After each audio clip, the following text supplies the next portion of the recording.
आज बीडच्या नारायणगडावरती मनोज जरांगे पाटील यांच्या उपस्थितीमध्ये दसरा मेळावा पार पडतोय। या अनुषंगाने नारायणगडाचे महंत शिवाजी महाराज आपल्या सोबत आहेत। काय सांगाल बाबा, कशा पद्धतीचं नियोजन आहे आणि किती लोक येतील, काय संपूर्ण ही तयारी झालेली आहे? या ठिकाणी श्री क्षेत्र संस्थान नारायणगड हा परंपरेने चालत असलेला दसरा मेळावा याही वर्षी संघर्ष योद्धा मनोजदादा जरांगे पाटील यांनी साध्या पद्धतीत हा दसरा मेळावा साजरा व्हावा हे आव्हान केलेलं आहे।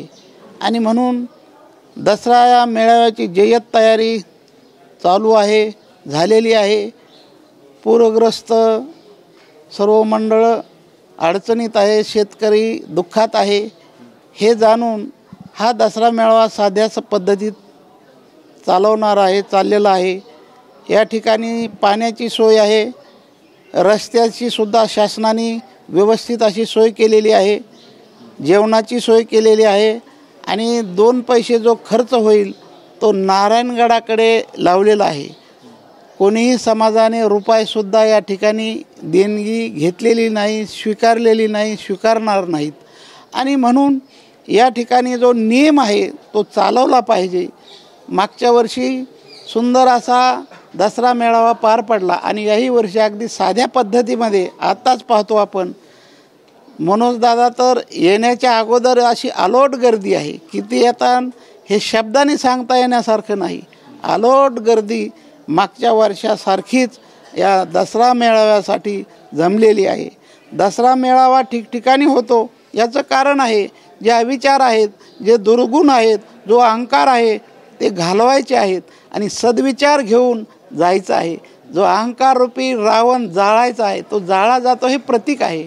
आणि मग दसरा मेळाव्यासाठी सर्व जाती धर्माने एकत्रित यावं आणि एकमेकाशी सौजन्याने वागावं, एकमेकाला प्रेम वात्सल्य द्यावं, हे सुंदर असं नियोजन या नारायणगडावरून केलेलं आहे।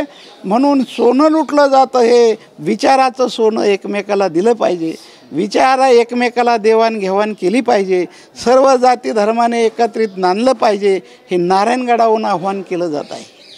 नक्कीच आता ही संपूर्ण तुम्ही तयारी केल्याचं पाहायला मिळतंय। मनोज जरांगे पाटील किती वाजता या ठिकाणी दाखल होतील आणि किती वाजता सभेला सुरुवात होईल भाषणाला? या ठिकाणी सुंदर असं नियोजन परिसराने केलेलं आहे, नारायणगड परिसराने केलेलं आहे, भाविकांनी केलेलं आहे। येणाऱ्या रस्त्यावर जेवणाची सोय, पाण्याची सोय, सर्व व्यवस्थित सोय केलेली आहे। मनोज दादासुद्धा तब्येत बरोबर नाही, ते हॉस्पिटलमध्ये आहेत, तरीसुद्धा आपलं दुःख बाजूला सारून या नारायणगडावर बरोबर 11 ते 12च्या टायमिंगमध्ये येणार आहेत। आणि काय आव्हान करणार आहेत, समाजाला काय आव्हान करणार आहेत की या ठिकाणी आत्ताच मुंबईवरून सर्व समाज ही आनंदाची वार्ता घेऊन आलेला आहे।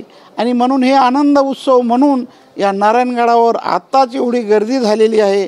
काय पुढचं दिग्दर्शन पाटील काय करणार आहेत, काय बोलणार आहेत, मराठा आरक्षणासाठी काय बोलणार आहे, हे ऐकण्यासाठी एवढा समाज अलोट गर्दी या ठिकाणी झालेली आहे। नक्कीच आपल्यासोबत महंत शिवाजी महाराज होते आणि संपूर्ण या गडावरती आता दसरा मेळाव्याची तयारी झालेली आहे आणि 12 वाजता मनोज जरांगे पाटील या ठिकाणी दाखल होतील आणि यानंतर ते संबोधित करणार आहेत। ते नेमकं काय बोलणार याकडे सर्वांचंच लक्ष असणार आहे। कॅमेरामन अमित आडेसह मी अशोक काळकुटे, TV9 मराठी, नारायणगड, बीड।